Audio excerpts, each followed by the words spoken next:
Shalom.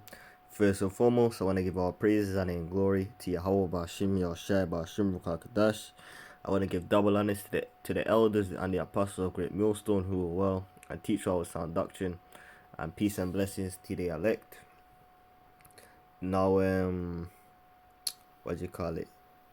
I was just kind of inspired. It was just kind of one of those days I was just sitting down and just kind of thinking of the kingdom because that's just in the near future.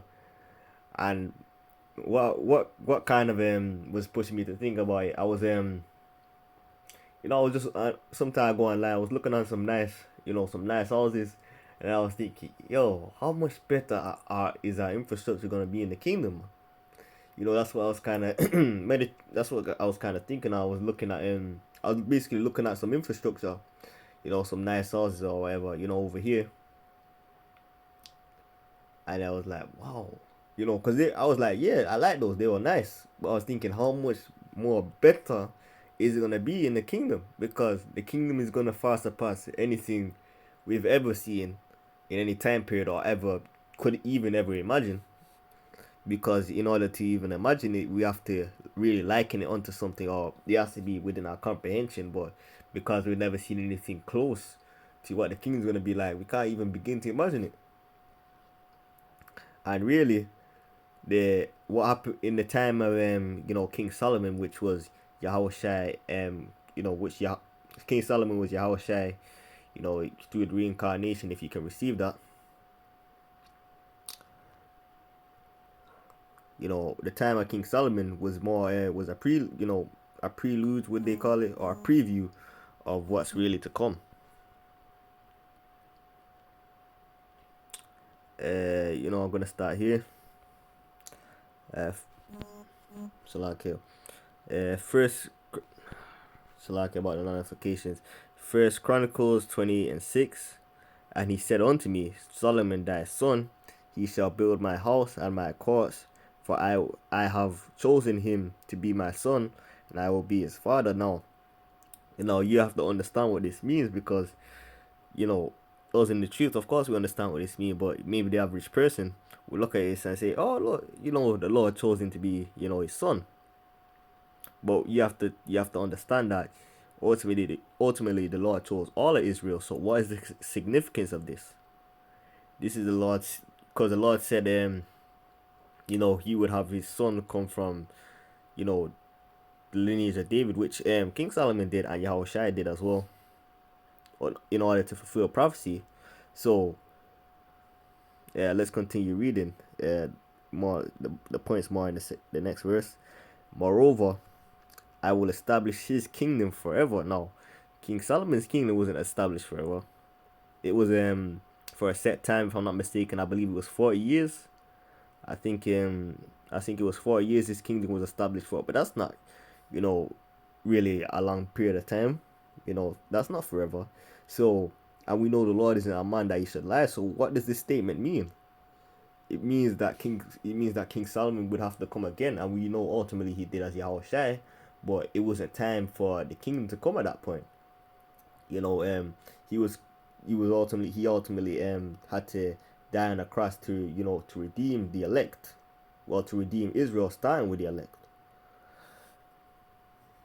because we know that there's always been that important remnant that has always been talked about. Like, for example, in Isaiah, the first chapter, I believe it's Isaiah 1, first chapter, 9th verse, where it talks about if not for that remnant, we should have been like unto Sodom and like unto Gomorrah, meaning utterly destroyed, because Israel was continuously wicked. No matter what the Lord did for us, no matter we were delivered.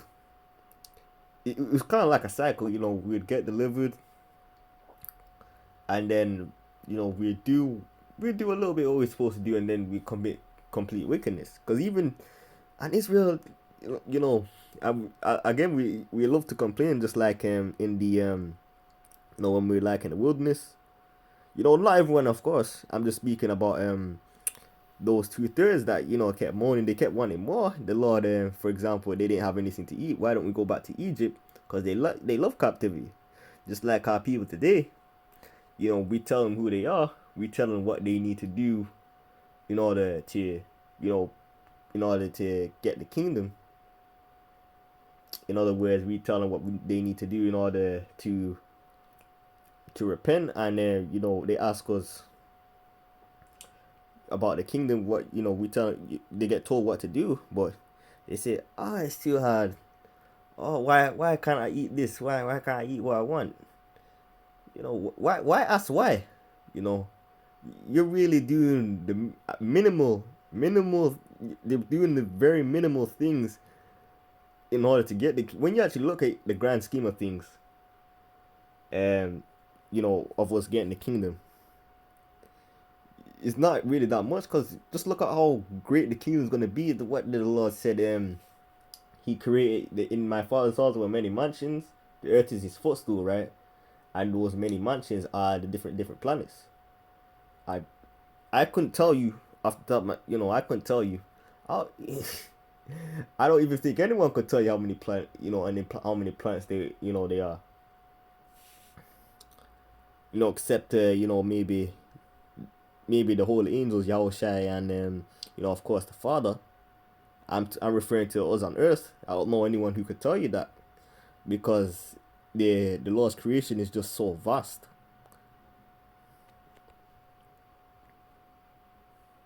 If he be if he be constant to do my commandments and my judgment as at this day. Let me see if I should continue reading.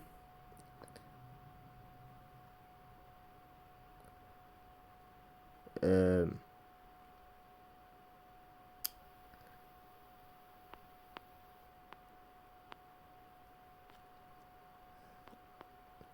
no, I don't know the verse set up. I don't really think that I didn't really think that I should read down too much, but if necessary, I'll just jump back later on and see if there's anything there that I missed, but I don't think so.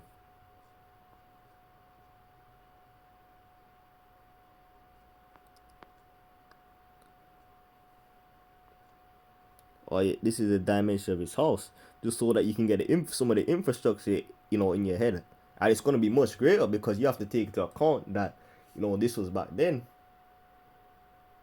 Um, I believe it was the king of Tyre, which Tyre, if I'm not mistaken, that's all Canaan. The king of Tyre, I believe it was the builder, but let me just get the correct.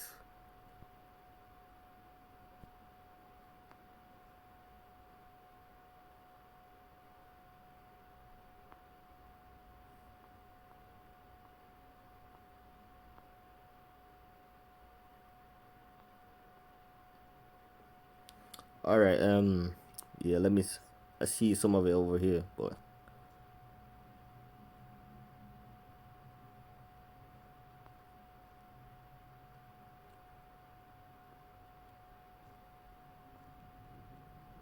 I give him.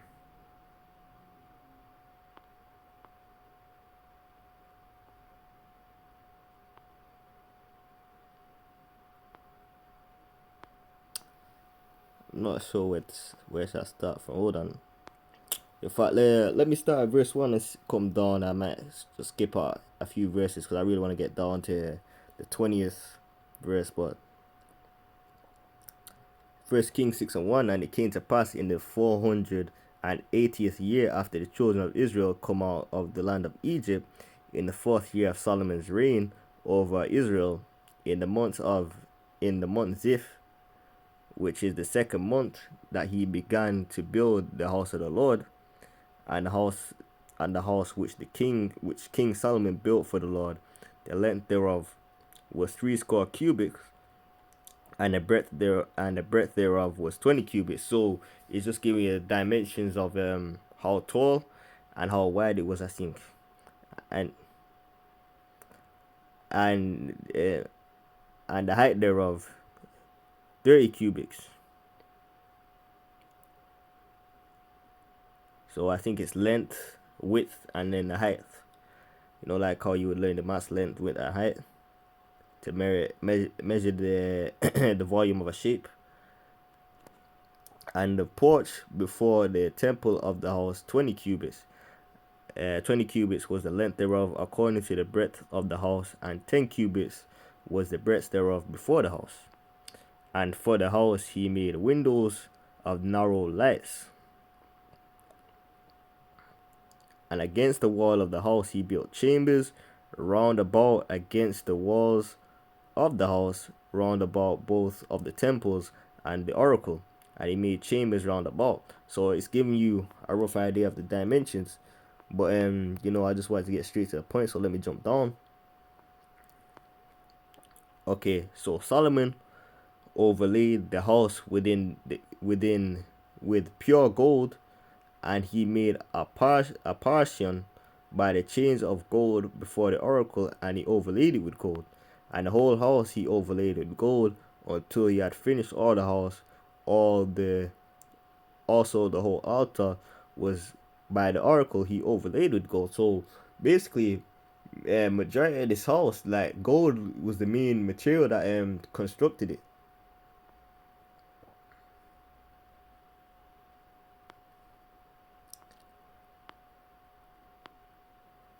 It's giving you an idea, like when you jump down to 28 as well, it said, and he overlaid the cherubims with gold. So a lot of these things, you know, they were made with gold. In terms of Solomon's, well, the building of the temple, and Solomon's palace as well. But no, this is not the verse I wanted.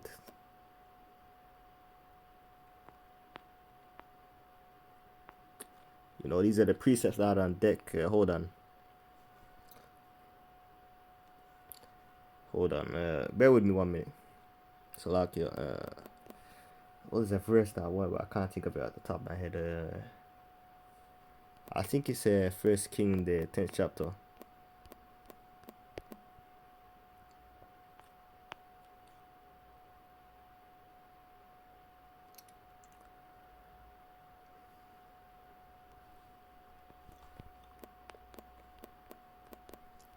No.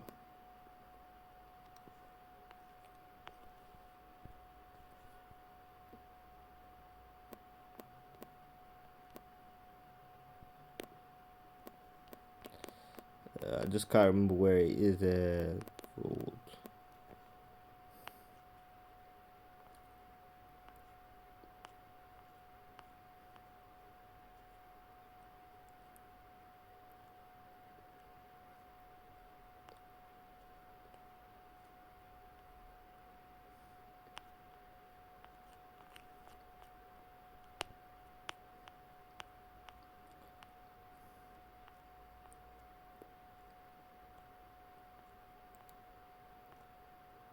Oh, here it is. In fact, we could jump up a little bit, a little bit further here, and this is basically when the Queen of Sheba, she basically came to visit. Because she had heard about the wisdom of King Solomon.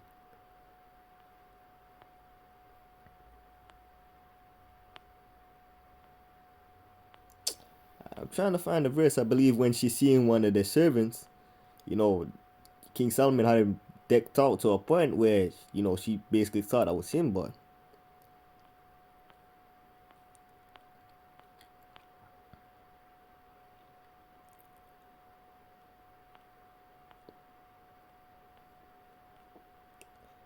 I I find that a little point, Lord willing, but because I can't think where that is off the top of my head. Salaki for the hold up. First Kings 10 and 21, and all King Solomon's drinking vessels were of gold. And drinking vessels, another word for drinking vessels are like, you would have cups. Cups that you drink of are mugs, drinking glasses. Well, this time we may have drinking glasses, or like just drinking vessels are just like cups or goblets. As you may have a goblet, but just to put that into perspective, just in case it wasn't clear, were of gold, and all the vessels of the forest of Lebanon were pure gold. None were silver. It was nothing accounted of in the days of Solomon.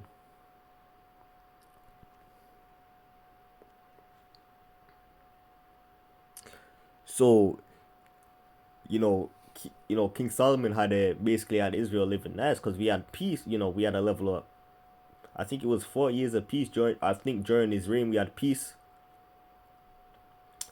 I think it was 4 years of peace under King Solomon. So we were doing good. We were raised up, of course. We were ruling in the dark ages. And Jake would have had wealth at that point as well. You had that guy Mansa Musa. He had wealth, because due to, I believe it was trade. I think he mastered a certain trade route because he was trading different things, and he basically accumulated a lot of wealth off it. But you have to put into perspective that even from these previous time, all these wealthy people from all these previous times, in the kingdom it's just going to be much higher. It's going to be on a whole another level in the kingdom in terms of everything, in terms of wealth, in terms of everything, because there's not going to be one broke person, in the nation of Israel. So, well, broke, it might be an incorrect phrase, but I'm sure you understand what I mean. Like, there won't be one person that in the kingdom that won't be able to afford something, because we'll all be good, and we'll all have love for each other. So, we may you may just plan something in your head spontaneously to gift a brother, or to, for example, to gift a certain sister, or to gift a neighbor, because we're gonna have that love for each other. Where you may just walk into somebody's house, and they say, all right on time, you're ready for food. We're gonna have that level of love. And it's gonna be beautiful. Of course, now, Jake has an evil eye towards each other. That's why I say that this is getting ready to happen in the future. Now, the average person, they can't seem to comprehend this. They'll be like, oh, this sounds too good to be true. Or what if you're wasting your time believing this and it gonna happen? Listen, we don't care what you think. We have faith it's gonna happen, because the scriptures has stood the test of time. It's been correct about everything. Even these historians, when they do their when they go on their, what do I call it, field trips, when they go on their little field trips, they reference the scriptures. So you mean to tell me that the scriptures has been right about all of these different things, but you're gonna question what the Lord's grace basically is, well, I would say his greatest promise, which is the kingdom, and us basically getting salvation and all those different things. So you don't want to have faith. You don't want to have faith on that, because you're worried that the wickedness that you used to enjoy, quote unquote, enjoy doing in the world is I don't even understand why it seems to be a debate, because here is that the Lord said, okay, I will have mercy on you, but you have to do this, this, and this. For example, not eat pork, not eat shellfish. What did you call it? Just try to keep the laws to the best of your ability, but don't be over righteous, because when you're over righteous, I remember our brother was telling me as well. There's no point, because you're just gonna destroy yourself. You're gonna make things you're just gonna make things unnecessarily grievous, and there's not really a point to that. So you gotta look back. You got so like going back, you could really gotta look back into the time of King Solomon. You know, they would have had gold, maybe gold cutlery, plates, golden goblets with maybe jewels, you know, around it. You know how like you would see in one of those maybe medieval movies, and different things like that, and you know, a whole lot of animals, just a whole lot of things, and that was a preview of what's to come. So what's to come is gonna even far surpass that. But that's if you know. But that the time of King Solomon is just a preview, because Yahushua was King Solomon in the reincarnation. So he's ultimately gonna be the one ruling in the kingdom under under his father, of course, Yahweh. It's gonna be the ruling is gonna be, of course, Yahweh, Yahweh Shai. Of course, King David is gonna be under that, and then we say the rest of the 144 is gonna be underneath that, and then I would say just the rest of Israel underneath the 144, because the 144, the 144,000 is gonna be like the ruling class. You know how like you have an elite of this world, but they do nothing but wickedness.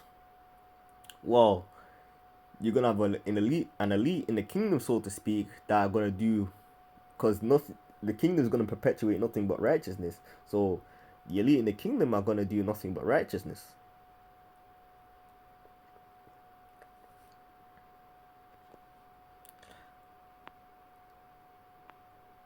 Hold on, let me jump to the next scripture that I got on deck.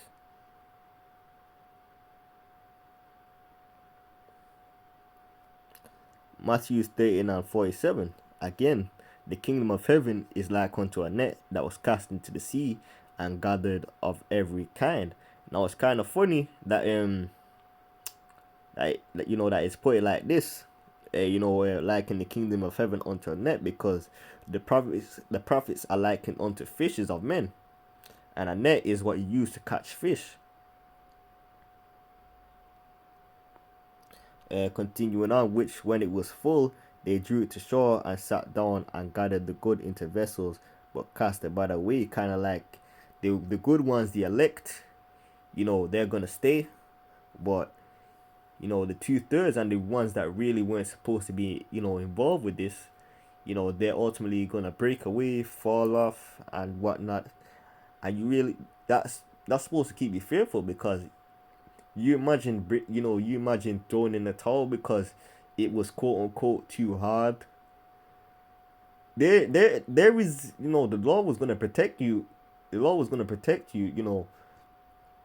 The Lord may have protected you in Jacob's trouble if you were part of it. Well, that's an oxymoron, because you weren't part of the elect because you threw in the towel. But for example, if you didn't throw in the towel, there was probably a higher probability of the Lord, delivering you in a time of Jacob's trouble, a time more gruesome than any other point in history.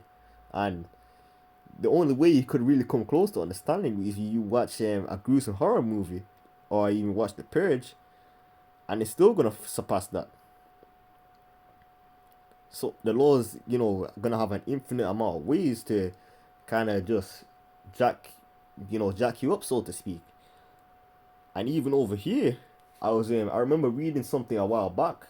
The Lord has wild animals, in the wild. Not, I would say it's kind of hidden. I wouldn't say in the wild, because this is over here. I'm talking about over here in the UK. I remember there was some videos of some wildcats. I think it was like a panther and whatnot. No, if you could say, oh no, what if it was an eccentric person's for example, maybe pets that escaped. Okay, let's say that it was. But what if there was a pair, like a male and a female? They can do nothing but breathing, and then suddenly you got a whole, set of creatures in the wild just waiting for the Lord to, give the green light and stuff. Give the green light and say, go. Because remember in the Ecclesiasticus 39 and 28, it talks about spirits created for vengeance. And we know that the Lord is going to be let loose a lot of those spirits of vengeance in the time of Jacob's trouble, because you got to liken it onto Egypt, and they had strange they had strange spirit. There were strange things going on in that time, and it's going to be much greater. Much worse. So that's something that you have to really point to perspective.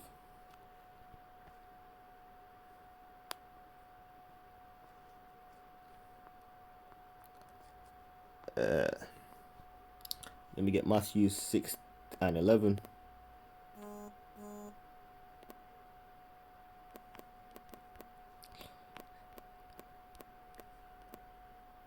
I believe it is. I know it's 5 and 11. Okay, yes, this is it. Matthew 5 and 11. Blessed are ye when men shall revile you and persecute you, and shall say all manner of evil against you falsely for my sake.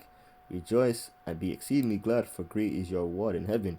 So nobody said that this walk was gonna be easy, but you know you should want to be a part of this, because you having your name written, and for example in the records, and for example in the kingdom, and then writing about your life and saying, oh, this man enjoyed great tribulation, he enjoyed this and this and this, and the Lord rewarded him, because this what's happening now is going to be recorded, man.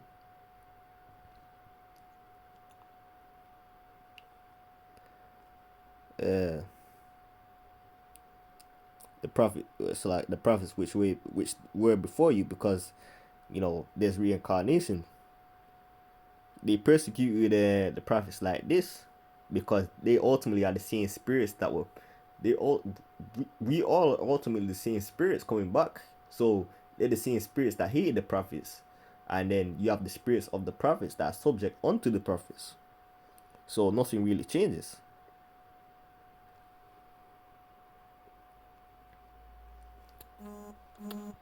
I kind of lost my trail of thought. I think I was gonna say something before. Salakia. Lord willing, it comes back to me though. Yeah, I'm just gonna go down. This is Isaiah 64 and 4. That's why I said the kingdom is gonna far surpass anything in history. Like it says here, for since the beginning of the world, men have not heard, nor perceived by the ear, neither have the eye seen, O God beside thee, what he hath prepared for him that waiteth for him. So if you just enjoy, you continue doing what you're supposed to do, you continue studying, yeah, you continue preaching and doing videos, just doing what you can, and the Lord will add to it, because you're not gonna be able to do anything before the Lord has it happen. Now, of course, you can pray the Lord. If you're unsure about something, pray to the Lord to give you some guidance. But nothing's gonna happen before it's time.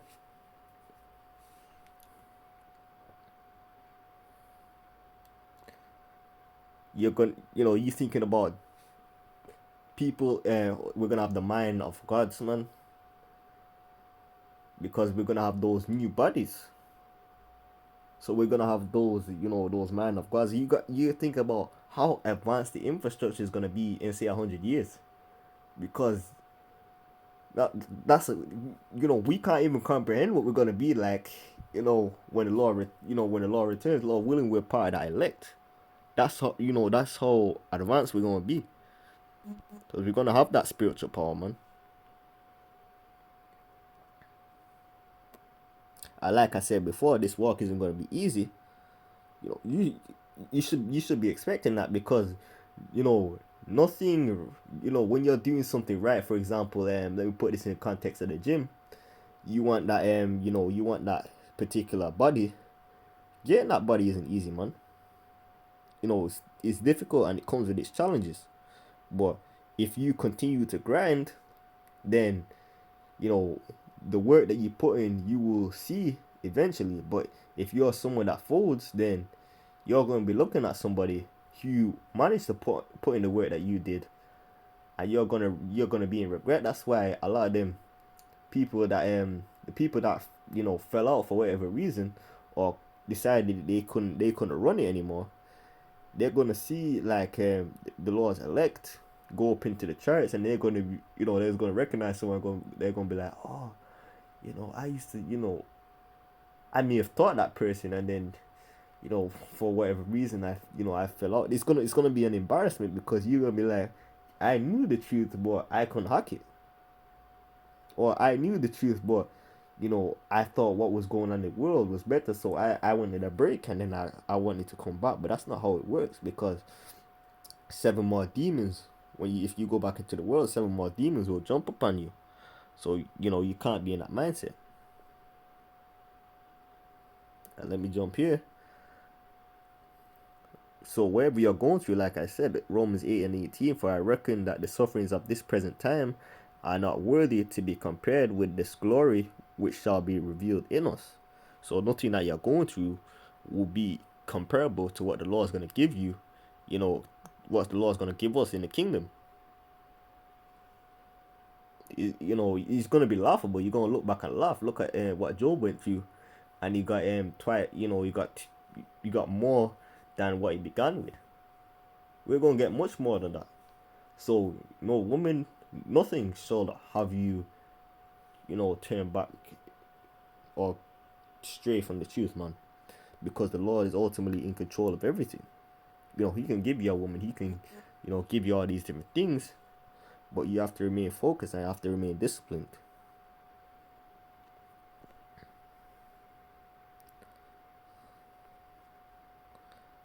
Here is John 4 and 2. In my Father's house are many mansions, and those are the many planets. If it were not so, I would not have told you. I go to prepare a place for you. And if I go to prepare a place for you, I will come again and receive you unto myself, that where I am, that there ye may be also. So in other words, that the Lord's gonna, the Lord's preparing these different planets and whatnot, and when we're delivered, in the kingdom, we're gonna be able to inhabit these different planets. We're gonna be able to inhabit, what would they say, colonize, these different planets. Esau sure as hell ain't colonizing these planets, man. He would set out to, to destroy every single, he would try and run down the different planets like he's done here. The Earth is still fairly new, but Esau has been, just poisoning the Earth, man.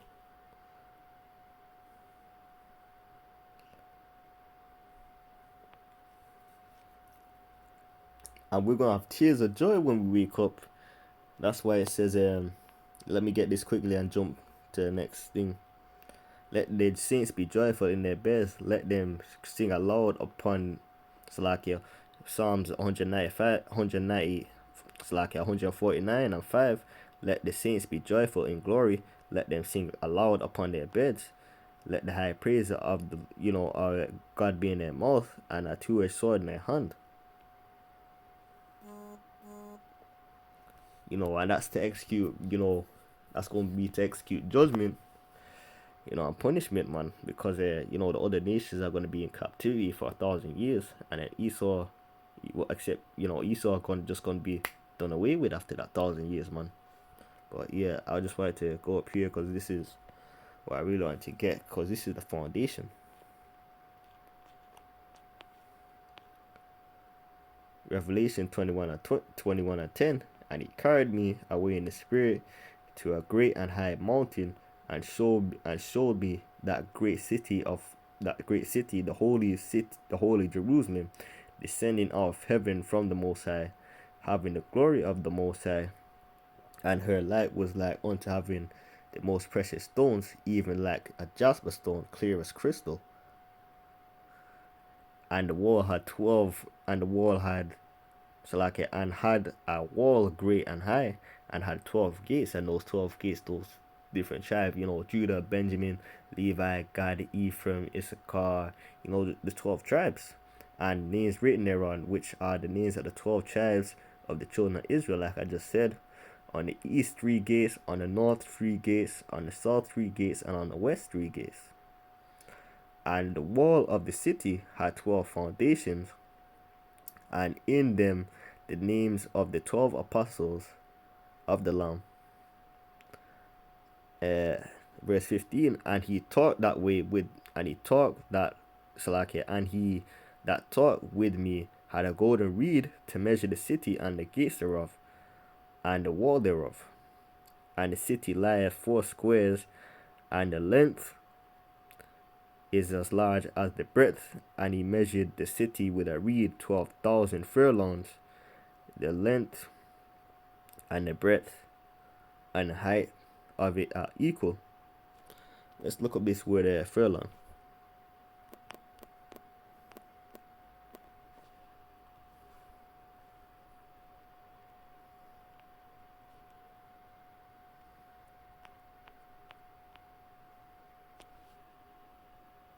Let me see the etymology.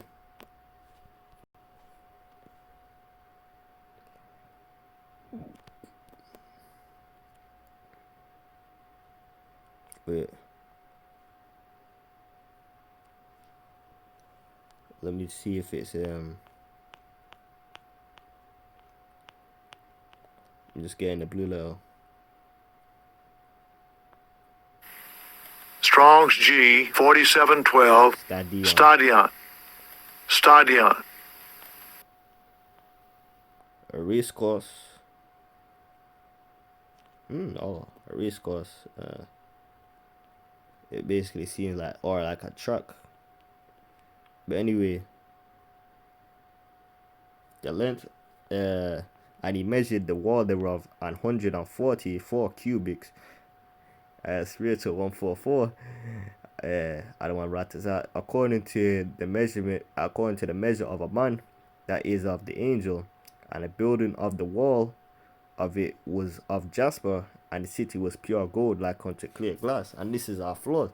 You gotta take that into account. Our pavements are gonna be like, like it says, pure gold, like unto glass, that you can see your face in. So if our pavements and whatnot are not good, I say this to our brother all the time. How much better do you think our infrastructure is gonna be? Like, what's our buildings gonna be made of? Like, what's all these different things gonna be made of? Because if these are our streets, because our pavements so already are sounding nicer than these people's houses, man. Well, these people talk about these houses on this side. Even these rich houses, these elite houses, our roads our roads are already sounding nicer, man. And the foundation of the wall of the city were garnished with all manner of precious stone. But let me say something. Pure gold, like unto clear glass. You have to really comprehend that. That's just nice. I can't really find many words to describe how much I like that. With all manners of precious stone, the first foundation was jasper, the second sapphire. And let me look at sapphire, in case, cause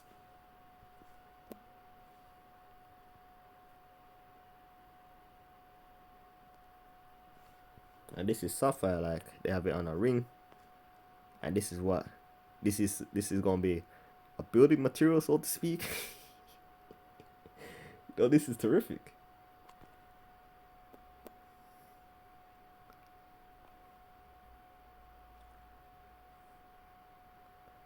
The third, Achal, the fourth, emerald.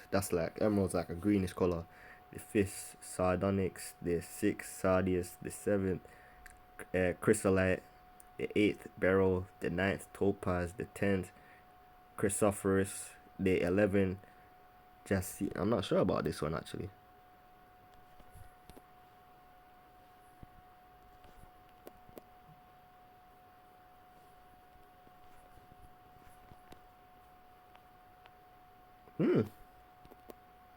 You see, the kingdom's gonna be nice, man. It's gonna be, popping. This is, it's gonna be Shelly, man. The 12th an amethyst, and the 12 gates were 12 pearls. Every several gate was of one pearl, and the street of the city was pure gold, as if it were transparent glass. Like I just said before, you know, these are our streets, man. On this side they have what they use asphalt and they use concrete. Our streets in the kingdom are gonna be nicer than the richest of these richest people's houses. That's how nice it's gonna be.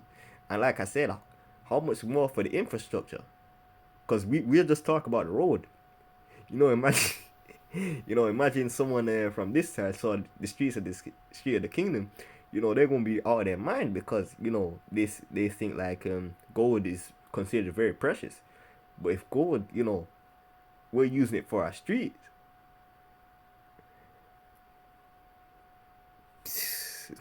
We're using it for our street, so you gotta think, wow. Um, and then I saw no temple therein for the Lord God Almighty, and the Lamb are the temple of it.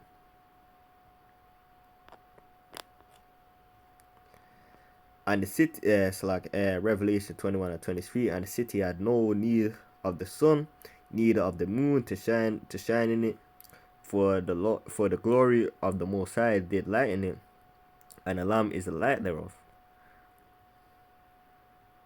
Now I believe we're still gonna have you know, I think this is more metaphorical because I believe we're still gonna have sun and the moon and whatnot, but we're gonna have the wisdom. You're not really gonna have to teach someone what they should be doing in terms of Israel. You're not gonna have to teach someone what they should be doing and what they shouldn't be doing, because they're gonna have the knowledge, they're gonna have the wisdom, knowledge, and understanding, because they're gonna have those new bodies, they're gonna have those minds, like those incorruptible minds that they can't go off, so they're gonna know what to do.